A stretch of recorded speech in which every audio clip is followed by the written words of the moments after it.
10th edition of B-Sides Lisbon. It's a great pleasure to be here with you today. It works.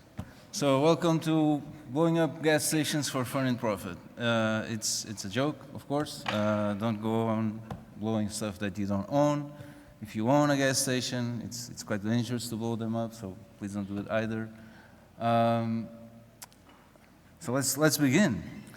Now, what do we have on the agenda for today? We have ATGs, what they are and how they are used, and why am I looking. We are going to talk a bit about the device prevalence in terms of geographic distribution, and we are going to talk about the legacy protocol issues. This is something that has been studied before, at least part of this presentation. We are going to talk about other devices, newer devices, the issues that they have. We are going to talk about two handfuls of new vulnerabilities and how the disclosure process went about those new vulnerabilities. And finally, my quest for physical damage. Is it possible to actually achieve physical damage by exploiting this type of vulnerabilities? You guys are late. So, anyway, what are ATG systems? I usually ask the audience, have you heard about ATG systems before? Show of hands. Nobody likes to show hands, so I won't do it. But usually there's not a lot of folks that heard about this before.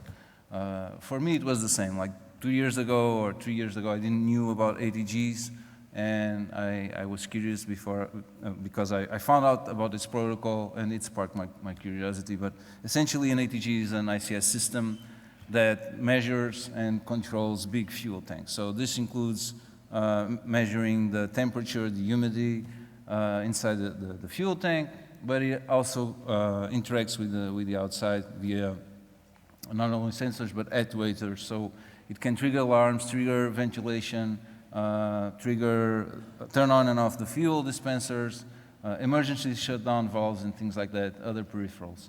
So they are very important for inventory management. So if you think about a gas station, the fuel cannot run out. So essentially, there's a whole logistic process attached to those ATG machines that kind of predict when the fuel is about to run out. So it triggers the request for a refueling agent to come and add fuel to the tanks. It also ensures compliance with environmental regulations. In the US, for example, if you have a big enough fuel tank, you have to have an ATG because they have a process that automatically detects if there's a leak. And if there's a leak, and the leak is big enough, there will be fines. So it's very important for environmental compliance. Now, they are not only used at gas stations. Gas stations is the use case that comes immediately to mind, but wherever there's a gas tank big enough, those ATG systems are used. And we are talking about hospitals, we're talking about airports, military facilities. Wherever there is an emergency backup generator that's big enough, for example, an hospital has to have a big backup generator, right? Because it has to power the entire building and the machines there. So the ATG systems also exist at those locations, as we verified in the wild. Now, why are we researching ATGs? Now, if you know BitSide, we scan the internet at scale, and it's common for us to find ICS systems that are exposed, that obviously shouldn't. They've become very prevalent in our society. And to that effect, we have been building an industrial control system physical laboratory. So in our lab, we are able to test these devices in a more controlled fashion. Now, this is very important for us because it allows us to properly and safely identify these protocols and these devices. As you may know, they are quite different from a regular web server, for example. You can scan a web server and it usually doesn't crash, but an ICS system, if you go wild, it's pretty easy to crash the device, to reboot it. We don't want to do that. We are very careful when we are designing our probes to have the minimum impact on the systems that we scan, and ICS, we are extra careful. So, as I said, the protocol had a decent prevalence. This was an image from a study that I did back in October. And yeah, I was curious about ATG systems, automatic tank gauges. They control fuel. Of course, there's something there that it's interesting and speaks to a security researcher, right?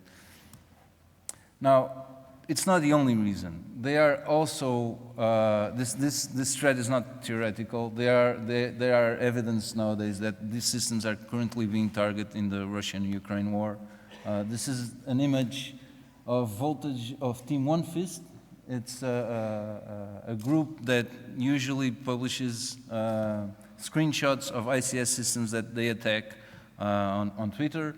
And this is just one of the models about that's a Russian ATG that they attack. I don't have any evidence about the attack or the vulnerability. If there was a vulnerability exploited, they might as well just be connecting and shutting things down without exploiting any vulnerability itself.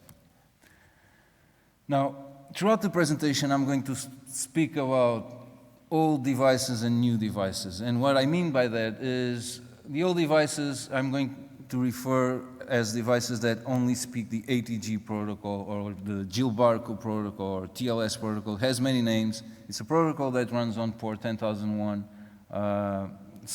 It's usually identified as ATG protocol, but it's not, the name is not consensual. And on the bottom left, you have the ATG protocol devices that speak the ATG protocol. I'm not sure if it's very visible. It's supposed to be a world map with blinking lights. So there's the different versions. We are talking about around 6,500 legacy ATG devices that are online today. And the devices that don't speak the ATG protocol, usually they have some sort of web interface. So these are the newer ones that I will refer to. And the vulnerabilities that I found is about the newer ones. Now, let's talk a bit about the legacy protocol. So you might have heard this story before if you follow ICS vulnerabilities. Back in 2015, H.D. Moore and Jack Shadowitz, they published a set of articles where they flagged this as a security issue. The protocol, the ATG protocol, is open by default, which means that there's no security controls implemented in the protocol, and anyone could connect and do a series of things.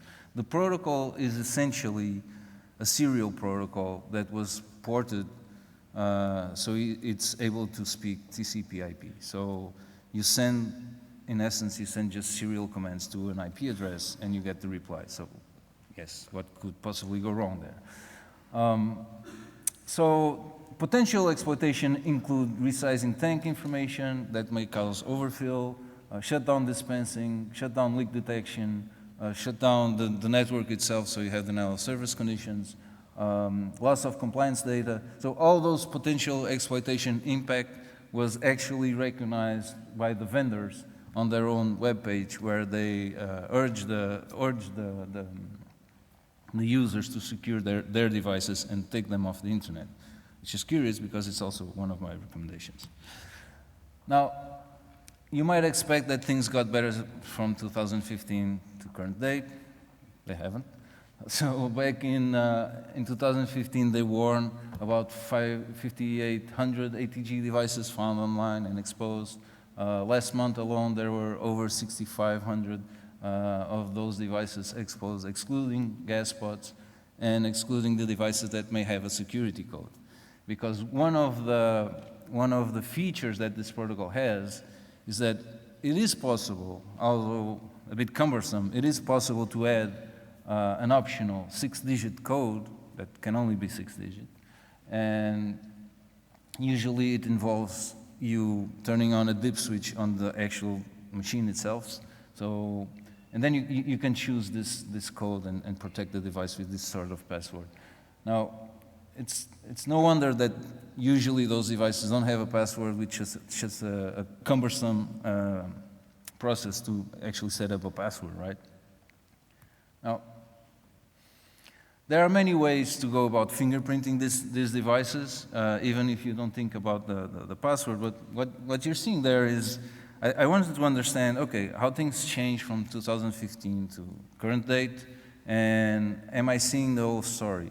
I wanted to understand there might be a way that all devices now are password protected, so we don't have the same visibility as before. So I started to fingerprint the devices, actually looking at the TCP/IP stack replies to try to increase my success rate in scanning the devices. And one of the reasons is when you try to scan a device that tries to speak serial, sometimes the replies get broken in half, sometimes they don't reply in fast enough time. There are many quirks that make scanning a more difficult task than just scanning a regular web server, for example. And one interesting feature that some brands have, like the TLS 350, is that they use a very particular TCP window size. So if you're just sending a SYN packet and you analyze the reply, and you have this strange window size of 2047, you can almost be sure that you're talking to one of these devices. It's just one trick that helps you steer your scanning, and then you can conduct a more slow and more careful scanning on that device. Excuse me. So using those methods and others, I was able to get the version counts per port. They are not just listening on this port. There are other, on the standard ATG port. For example, if you go to Shodan, you can search port 10,001, but there are other ports where this protocol is actually listening on. Port 8001 is one of them. There are others. About password protecting.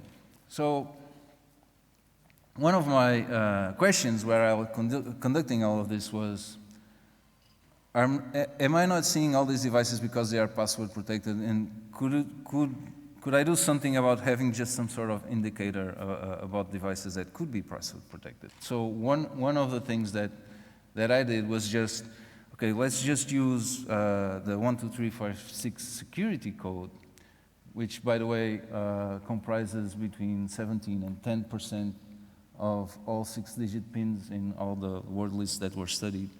So I took this number, I just ran the same scan, the same IP address space, just to have an idea of how many devices would reply.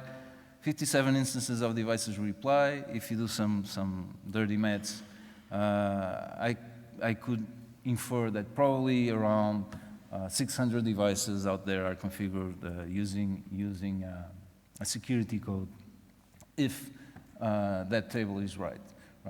So could there be like 2 or 3 times more devices with the security code? Sure, could be. Are there 10 times more devices? It's very unlikely. So the fact that we don't have more visibility on those devices because they are all password protected, I don't think that's the case. At least not at a very big scale. So yeah, 1, 2, 3, 5, 6. Now we're going to talk about other. So this was all about the older devices, the old ATG protocol speaking devices. Now, talking about the newer ones. So if you think about it, most older devices have this old protocol implemented, and the industry moved on, so there are more and more of those new systems being sold.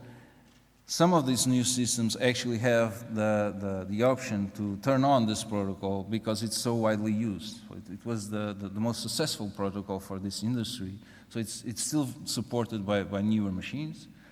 But most newer devices have some sort of web interface, right? So you have more protocols, you have more interfaces, you have a wider attack surface, so you have more vulnerabilities, at least in theory, but also in practice.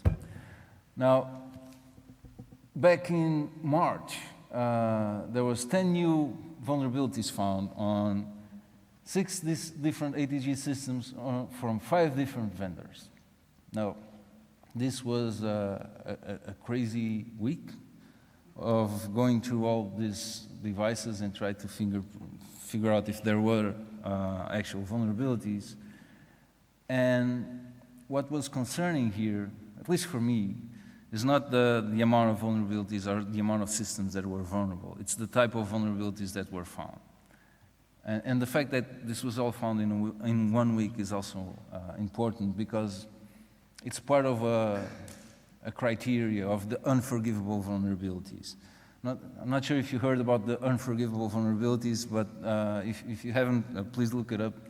It's a set of criteria that define vulnerabilities that really shouldn't exist, at least in 2024.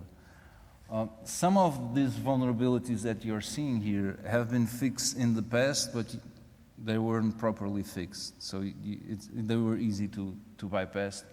Other vulnerabilities, like, for example, hard-coded credentials, I'm sure they were meant to be features for the vendor to, fix things in the machines remotely. But yeah. Now, about how these new devices are distributed, again, I'm sorry for the very dark map, but you can roughly see the US on the left side and Europe on the right side, and over there it's Taiwan, Thailand and Malaysia.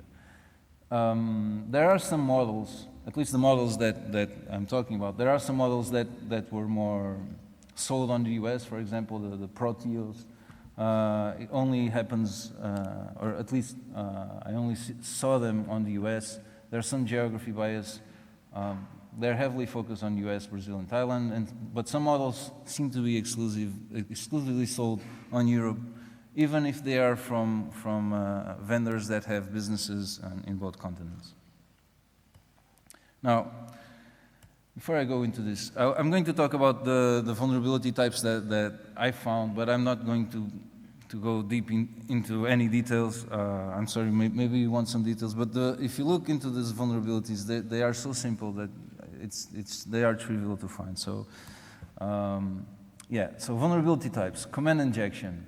If you dig into IoT devices and you try to find command injection, if you've done this before, you know where you have to look to try to inject commands. So, yes, they were pretty easy to find.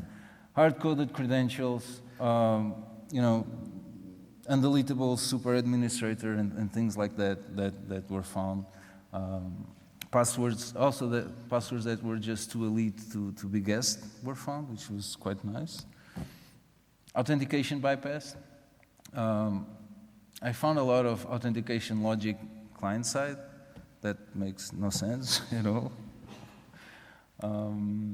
SQL injection, aided by full error log. So you just try to do something in SQL and you have the entire output of your query with the error, so you can precisely change it in a couple of tries to do what you want. Boring, cross-site sweeping, I'm not going to go into that.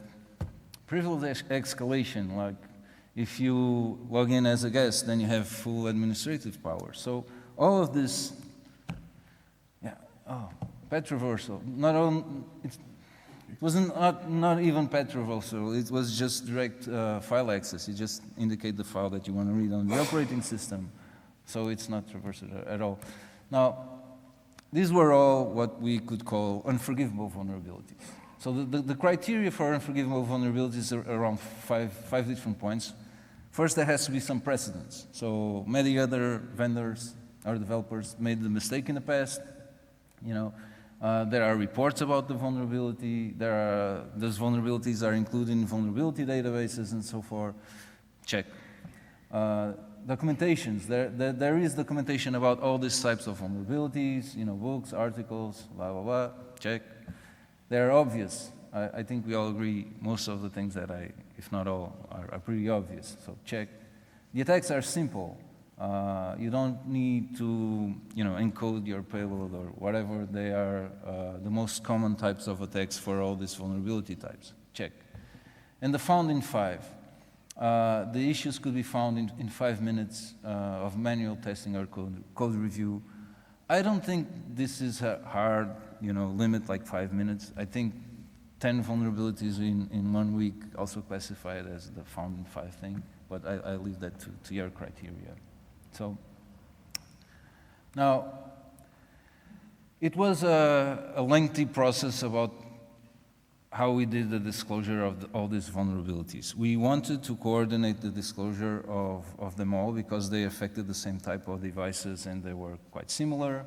I can see many faces here that underwent through the vulnerability disclosure processes many times, so you know there are challenges trying to disclose one vulnerability with one vendor. So sometimes there's a language barrier, sometimes you cannot get to the engineer that understands your issue so they can fix them. Sometimes the vendor doesn't reply, or you cannot find the responsible vendor at all. That's for one. If you try to coordinate 10 at the same time, it's a huge challenge, right? So what we did was we partnered up with DHS CISA. They really played a critical role in coordinating all this process. They did the vendor reach out. They connected with the teams inside the different vendors so we can explain the vulnerability so they can fix it. There were some challenges, that is true. If you see the advisor from CISA, some of the vendors are still, we are still trying to get a reply. Some of the vendors were very responsive. We get it all, but 6 months after, we finally disclosed all the vulnerabilities. They become public on the 24th of September. You might have seen this on the news somewhere, and mostly because of the impact. Now, before I go any further, I would like to share with you a live demo. This is all your fault. But now, I need a couple of minutes to make sure if this works, because I'm supposed to be showing you a web shell. No, a shell. Give me a second. I have some time. If more. Let's see.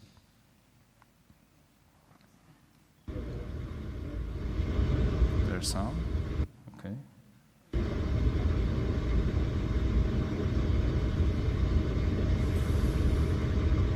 This is the sound of our ICS lab in Boston.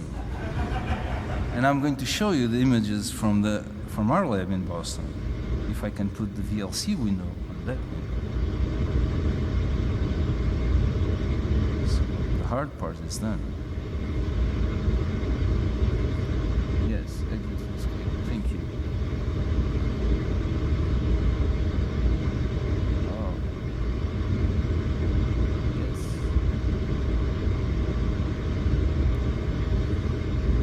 So this is an ATG. This is real time from our lab in Boston.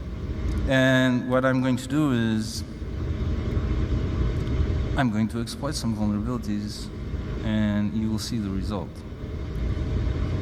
if it all goes well. The sound will be quite annoying, as intended.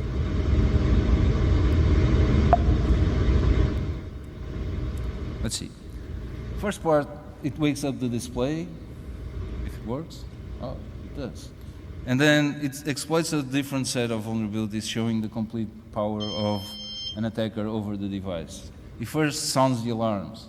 Then it starts blinking the lights because, it can.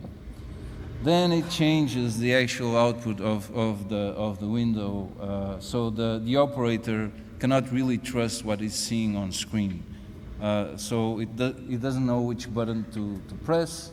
This can be used in many different ways. For example, ransomware, or just, if you decide you want to troll some operator and do something funny. So all of this that you are seeing here is just using living off the land tools. So all of the tools that the attacker can use are already inside this device in particular. And because this is besides what you're seeing here is none of those vulnerabilities. This is a new 0 day. Now, I'll try to move on with the presentation. And it worked. Cool, so this is something that an attacker can do with all the vulnerabilities that I mentioned before, but there's more. I was on a quest for achieving physical damage. I wanted to do a live demo here and bring an ATG that I have back home, but the probe that I wanted to connect, that I actually have, it's much bigger than me. It doesn't fit my car, so it will be quite awkward to, walking around with a probe and an ATG, and so I didn't bring it. So hence the video. So why was I doing this? I think in our mindset as hackers, we always try to have the maximum damage or the maximum impact on a system that we try to exploit. We explore like the extreme case scenarios, right? So this is something that when I first started researching the ATGs, I knew it controlled fuel tanks. And that was the ultimate goal in my research, in my head. How can I make something blow up? Hence the title, right? And so I don't think I need to explain the why. It's because we can, because we like to do it, because it's our job to explore these scenarios, right? And there were many ideas that I have. I don't actually own a gas station, so many ideas I couldn't test, right? But I could test some living off the land techniques. I could explore, was there something more in the legacy protocol that wasn't explored before that I could? So I went about these questions and tried to solve them. So how can you approach this, right? So denying of service is trivial when you get admin privileges on an ATG, right? You just reconfigure the network, everything stops working. Doesn't make a gas station explode, so it's not interesting. So what might? So you can think of, at least in my frame, my frame of thought was the following. So you might attack either the sensors or the actuators. The sensors, they measure fuel, they measure water, they measure the temperature. You can actually interfere with the readings, but that's almost the same effect as resizing the tank information, so you can also do that, and it's easier than to spoof the readings. What this does, and this is actually something that concerns the folks that work on this industry, resizing the fuel tank information, like telling that the fuel tank can hold like 20 tons of diesel instead of 10, reduces the reaction time that the person that goes to refuel those tanks have to stop the process. So they don't have time to know that the tank is full, and there can be spillage. If you spill diesel, you have environmental hazards, but if you spill gasoline or plain fuel, it's much more dangerous, so you can have a potential fire there. You can also disable leak detection. There's other problems attack scenarios that I can explore. I know the ATG experts are concerned. I am concerned why ChatGPT thinks there's a fuel tube going into the radiator of that truck there, but who knows? Now, much more interesting is attacking the actuators. The actuators actually interface with the physical world, and all these ATG machines usually have an internal or external relay board where you can connect your peripherals, right? So they trigger alarms, they trigger HVAC systems, they trigger pumps, and it became obvious to me that abusing the relays would be a very interesting attack vector. Now, depending on the relays used, you can actually go online and find the mechanical and electrical characteristics, and they usually have this chart in some way or form, which is the durability, how many times can they be switched on and off before starting to fail. And you do some quick math to understand if you switch them on and off fast enough, can you achieve those times? And in fact, you can. And I figure out that well, if you work with this type of relays, or you have an electrical engineering background, maybe it's obvious for you. For me, it wasn't that you can actually turn a relay into a light bulb, which is pretty cool. Now, of course, not all relays will fail in this particular way, but this is actually a relay from inside one of the ATGs that I have. I tested them off the ATG because ATGs are expensive. I didn't want to, break the ATG. So, but the conditions under which I stress the relay were real, And they were actually using, again, living off the land techniques. It's this, while true, in this particular model, the board that controls the relay is controlled by I2C. There are other models that's controlled with, the relays are controlled under a different interface. But in essence, what you need to understand is if there's a relay and there's a way to interact with the relay, you can probably abuse the relay in this way. They might not, catch fire like this. I'll play it again because it's cool. They might not catch fire, but they will eventually stop working. And they will stop working pretty fast if you switch them on and off really, really fast. And that leads to physical damage. Now, how about the old protocol? Can you do the same thing in the old protocol without, gaining admin access? It turns out that you can.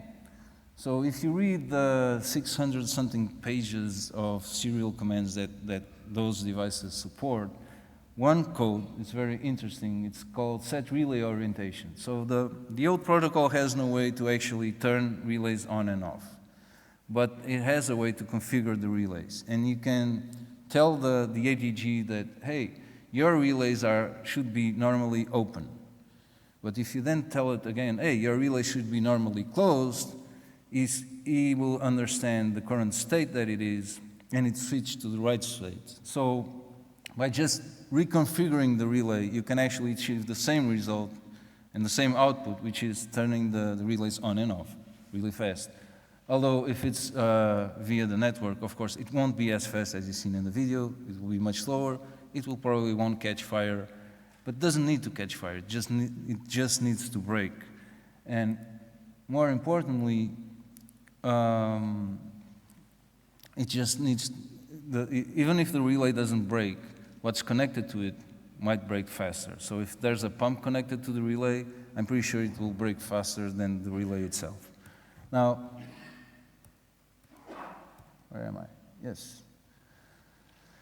So in a nutshell, is physical damage possible? Yes, it is. It's possible directly. The ATGs with mechanical relays can have those components that the actual relay is damaged by an attacker, and the peripherals that are connected to those relays can also be damaged by turning them on and off really fast.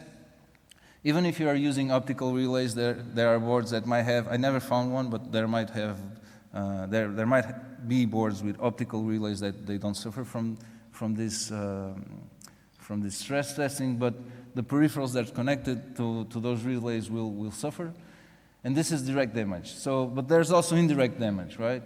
So if you modify the tank geometry, or if you achieve a spillage, if there's a fire, there's indirect damage, so you can actually have a gas station blowing up.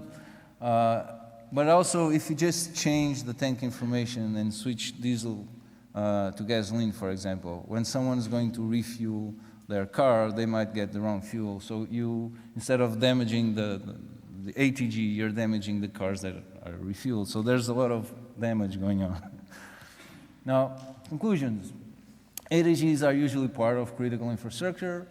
There are more ATGs exposed now than 10 years ago, and the new ones have an even bigger attack surface. So it's good for security researchers. There seems to be some sort of lack of investment in security of those systems, judging by the types of vulnerabilities found. Physical damage is proven to be possible, and not only on the newer ones, but also on the older ones. And we know that ATG systems are actively being targeted by attacker. Something needs to change. And I keep walking on stage and talking about ICS or hardware or IoT and stating that we need to change, we need to take this, we need to take security very seriously, like we like to say, but we don't see a lot of this in practice, and it's scary. So what can you do to drive change? If you're a security professional, you can identify any ATG and get them off the internet. The vendors recommend that you get them off the internet. So how much clearer does that message needs to be? The vendor doesn't want their own device that speaks internet to be on the internet. If you're a manufacturer, should use secure by design principles, understand the supply chain cybersecurity principles. You can try and invest building programs that accurately detect misconfigured or exposed systems. We are working with some partners that they do just that. So the vendor proactively tries to understand how their customers are using their devices and tries to reach out and actually suggest fixes, detect misconfigurations and so forth. So I think that's part of the future of solving these legacy ICS problems. And word for policymakers, should understand the risks of exposed industrial control systems. And I think one important part is quantify the impact. So usually when there's money involved, things start to move. And if folks understand the potential impact in terms of money that they need to spend if something bad goes wrong, something bad happens, maybe there's some change in the horizon. And that's it. If you work with ICS OT and you want to reach out, feel free. If you look at ADG security before, reach out, please. Or if you work on the fuel industry, especially if you own a gas station, I would really like to talk to you. I promise I won't blow your own gas station up, but we can try something out. And that's it. And I'm open to questions if you have them. Thank you.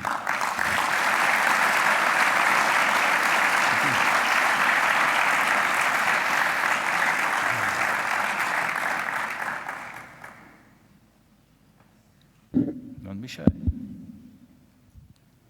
Oh, there's one question. Two questions.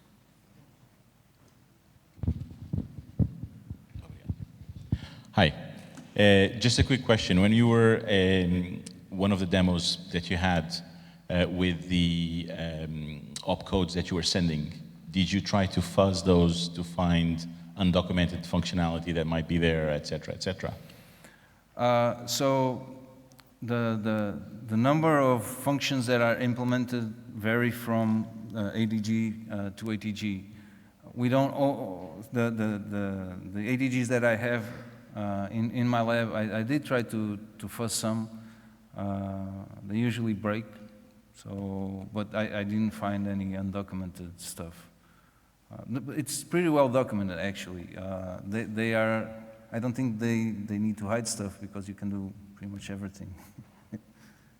Fair enough, thanks.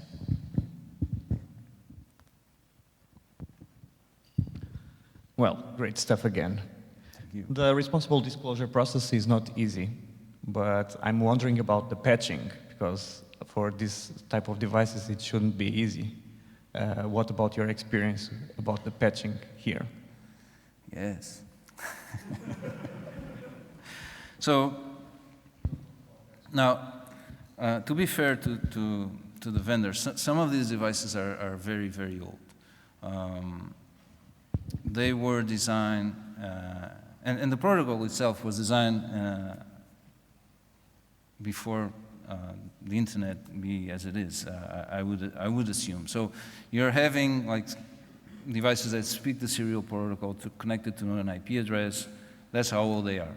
Now, when you think about how you go about patching, when you have a series of new devices in the market, and maybe the folks that design and coded the interfaces for the old ones, maybe they are not alive anymore. So it makes things harder. So what they can do is to provide recommendations to old customers. They can try to understand how their systems are used, even if they are unable to produce a patch. And I think what they started to recommend to everyone is the same thing. Get those devices off the public internet, because although they are still vulnerable, and you can get access to a local network in many different ways, at least they won't be the low-hanging fruit, right? But the patching has been hard. There are some of the devices, if you go look at the advisory, there won't be any patch for them. So it's hard. It's a hard challenge.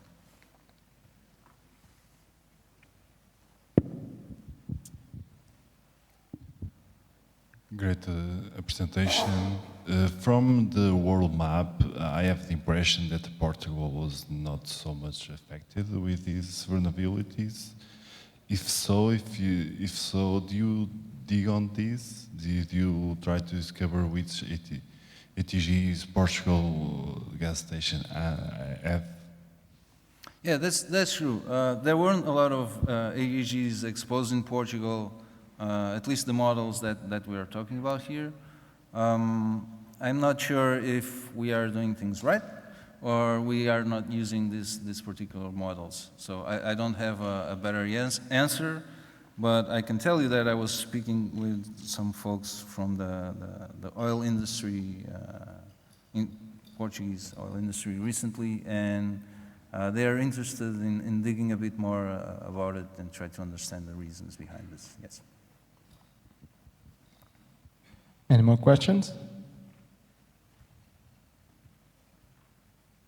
Nope. Thank you, Pedro. Thank you.